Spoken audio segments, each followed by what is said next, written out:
Boa noite e muito bem-vindo. É um dos destaques desta edição de Euronews Noite. Donald Trump chegou ao Reino Unido e levantou polémica. Mesmo antes de aterrar, já tinha lançado críticas ao presidente da Câmara de Londres. A visita de 3 dias do presidente dos Estados Unidos começou hoje com um banquete no Palácio de Buckingham. Trump encontra-se também com Theresa May em Downing Street. A NATO está preparada para receber a Macedónia do Norte. O país vai ser o 30º membro da organização militar a partir de 2020. Ao longo desta semana assinalam-se os 75 anos do Dia D. Atores da série Irmãos de Armas e veteranos da Segunda Guerra Mundial estiveram juntos em França. A ficção encontra-se com a realidade. Era uma senhora da literatura e um dos rostos do património cultural português. Agostina Bessa Luís pôs a caneta e morre aos 96 anos. É a notícia que toma conta da atualidade. Donald Trump está de visita ao Reino Unido e antes da cerimónia de boas-vindas no Palácio de Buckingham já tinha atacado o presidente da Câmara de Londres através do Twitter. Trump disse que Sadiq Khan é um falhado. A segunda vez que Trump visita o Reino Unido enquanto presidente, a primeira visita de Estado. O Marine One, o helicóptero oficial do presidente dos Estados Unidos, aterrou esta segunda-feira no relvado do Palácio de Buckingham. 41 salvas foram disparadas antes do hino e da revista à Guarda Real. A visita anuncia-se polémica. Trump já espalhou críticas e conselhos sobre política interna. Chamou perdedor, pateta e incompetente ao presidente da Câmara de Londres, depois de saber que Sadiq Khan defendia que o Reino Unido não deveria estender o tapete vermelho ao presidente norte-americano. A Theresa May, com quem vai reunir-se esta terça-feira, deu o conselho de não perder mais tempo a negociar o Brexit. Se Bruxelas não concordar com os termos de Londres, diz Trump, o Reino Unido deve sair sem pagar os 50 mil milhões que deve à União Europeia. O chefe de Estado almoçou com a rainha. Isabel II tinha preparado uma exposição que, para além de artefactos americanos da coleção real, tinha também peças escocesas para evocar a ascendência de Trump na grande ilha do velho continente.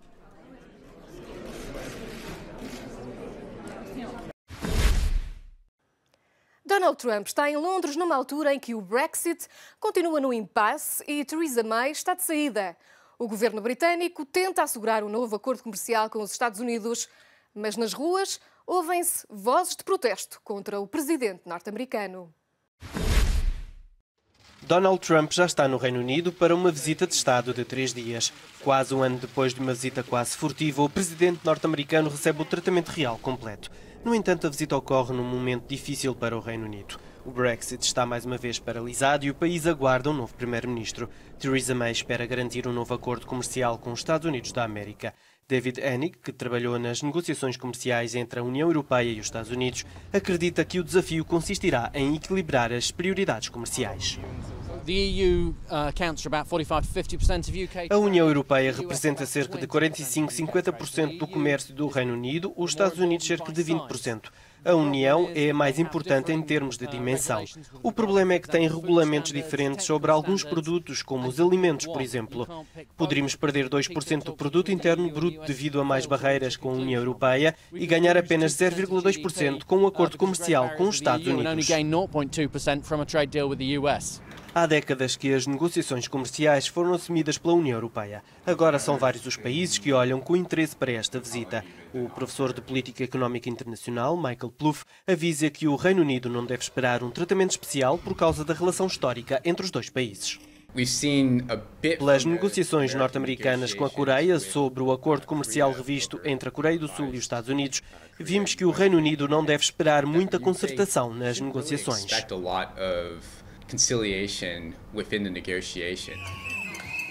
Em 2018, os britânicos fizeram questão de mostrar a Donald Trump que não era bem-vindo. Milhares de pessoas foram para as ruas em protesto, obrigando o presidente norte-americano a manter-se longe do centro de Londres. Este ano o balão Trump vai voltar a voar, mas organizadores como Owen Jones admitem que não esperam uma grande afluência. Um acordo comercial com Trump seria chegar ao fundo do poço em relação ao ambiente, aos direitos laborais, significaria abrir o SNS às multinacionais norte-americanas. Sarah Elliott, dos republicanos no exterior, acredita que, apesar dos protestos, o presidente irá assinar um acordo comercial para reforçar as suas perspectivas de reeleição no próximo ano. Espero que nesta visita, e porque se trata de celebrar o 75º aniversário dos desembarques do dia D e do conflito que forjou a nossa relação especial, as pessoas pensem se é ou não correto protestar. Estes 3 dias são fundamentais para perceber se o toque real é suficiente para cimentar uma nova aliança anglo-americana pós-Brexit. Na Alemanha, os parceiros de coligação de Angela Merkel estão decapitados depois da demissão do líder do SPD. A solução interina poderá ser uma gestão tripartida. Ninguém parece interessado em assumir a liderança do SPD, parceiro minoritário da grande coligação alemã, quando o partido enfrenta um dos piores momentos da sua história. Os social-democratas poderão entregar de forma interina as rédeas do partido a 3 pessoas em simultâneo, que terão a dura tarefa de relançar a formação depois da demissão de Andrea Nahles, uma semana depois da humilhação nas eleições europeias, que relegou os social-democratas para a terceira força política da Alemanha. Os 3 nomes avançados são Manuela Schwesig, ministra-presidente do estado de Mecklemburgo-Pomerânia Ocidental, Thorsten Schäfer-Gumbel, que lidera o SPD no estado de Hesse, e Malu Dreyer, chefe do governo do estado da Renânia-Palatinado. Face à pressão interna, a nova cúpula dirigente do SPD poderia decidir abandonar a coligação com a CDU da chanceler Angela Merkel, mas a perspectiva de eleições antecipadas, quando a formação tem a popularidade por terra, é menos do que aliciante. A NATO dá as boas-vindas à Macedónia do Norte. O país vai integrar a organização militar já no próximo ano. A integração desta república da Jugoslávia acontece depois da resolução de um longo conflito sobre o nome da região. A Macedónia do Norte vai integrar a NATO em 2020. Em Skopje, Jens Stoltenberg afirmou que a Organização do Tratado do Atlântico Norte está preparada para receber o país como o seu 30º membro. O secretário-geral da NATO enalteceu os esforços feitos para encerrar a contenda de décadas com a Grécia sobre o nome do país, antes conhecido como Antiga República Jugoslava da Macedónia.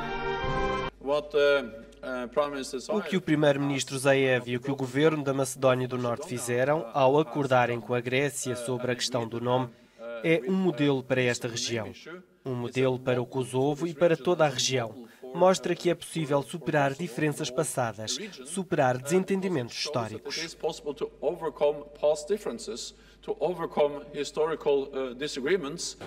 O governo de Skopje planeia aumentar as despesas com a defesa dos atuais 1% do produto interno bruto para 2% em 2024.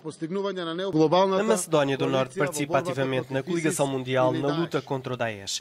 Reafirmo que a nossa estrutura nacional e a integração na NATO se baseiam num trabalho incansável para alcançar os resultados necessários em conformidade com o programa de prossecução das nossas reformas.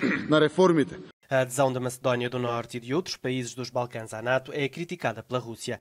Moscou afirma que a aliança está a desestabilizar a segurança na região. E só em 2018, mais de 1.600 pessoas perderam a vida no Mediterrâneo em busca de uma vida melhor na Europa.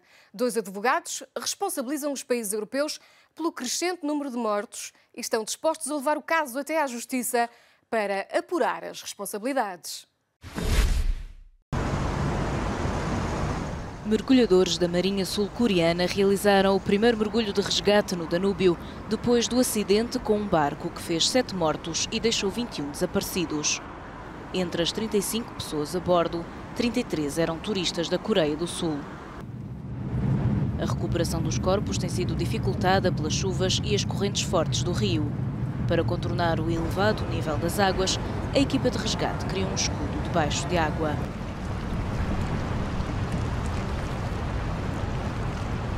Só esta segunda-feira foram registadas condições para o mergulho até a embarcação afundada a 9 metros de profundidade.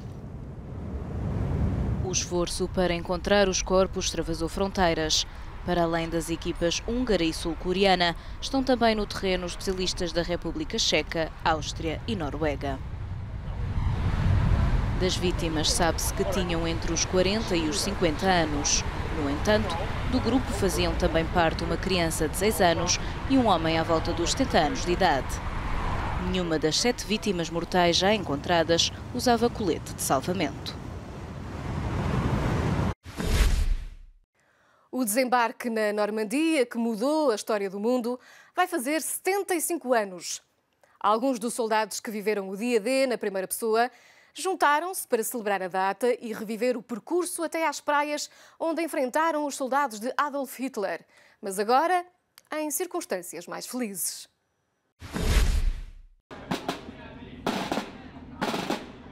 A pompa e circunstância do embarque estão longe da solenidade de outros tempos. Há 75 anos, milhares de soldados partiam rumo à Normandia. 6 de junho de 1944 marcaria para sempre a história da humanidade e a vida destes homens. O dia D que assinalou o fim da Segunda Guerra Mundial e aconteceu depois de um percurso agora recriado para celebrar a data. Já não ando de barco há 40 anos. Espero não enjoar. 300 veteranos do dia D partiram do porto de Dover, no sul de Inglaterra, para uma viagem de 6 dias que os vai levar de volta às praias da Normandia.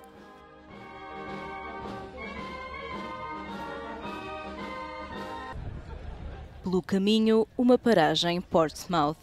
Theresa May, Donald Trump e outros líderes mundiais estarão à espera para uma cerimónia de homenagem aos combatentes pelos aliados contra as tropas nazis.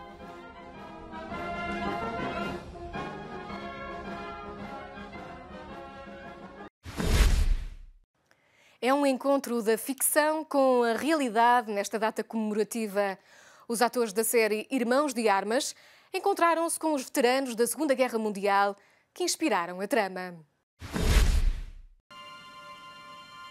Na série Irmãos de Armas, eles dão vida a jovens soldados norte-americanos que foram arrancados das suas vidas para combaterem na Europa, naquela que ficou conhecida como a Segunda Guerra Mundial.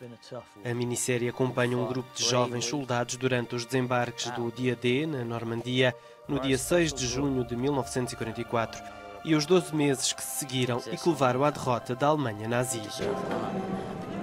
75 anos depois, um pequeno grupo de veteranos voltou à França para um encontro com os atores na cidade de Sainte-Marie-du-Mont.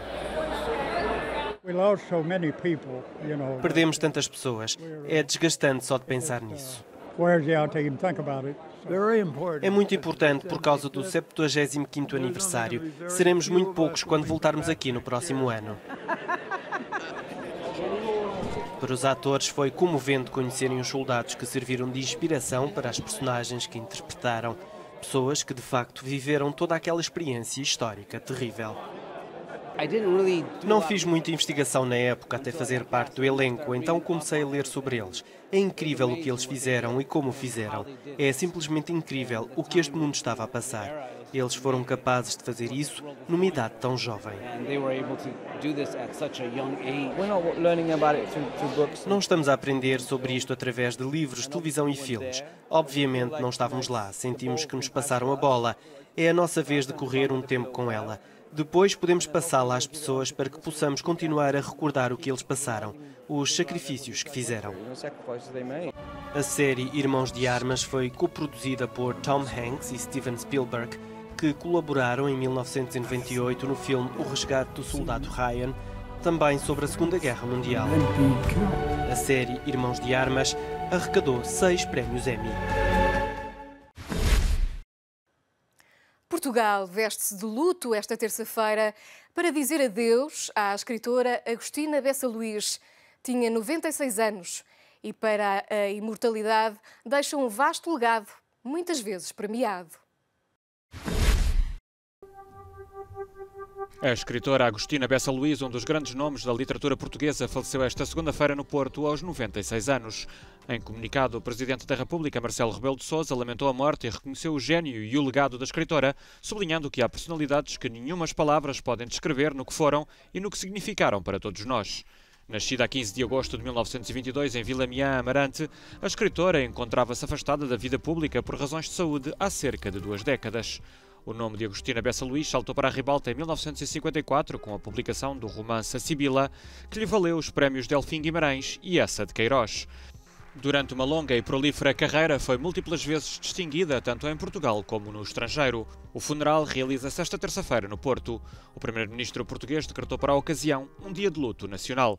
Através do Twitter, António Costa considerou que Portugal perdeu uma das mais notáveis escritoras contemporâneas, salientando que a obra de Agostina Bessa Luís constitui uma imensa tela sobre a condição humana, sobre o que temos de mais misterioso e profundo. E chegamos ao fim desta edição de Euronews Noite, mas pode sempre continuar a seguir-nos no nosso site ou então nas redes sociais. Boa noite e, o mais importante, muito obrigada pela sua presença.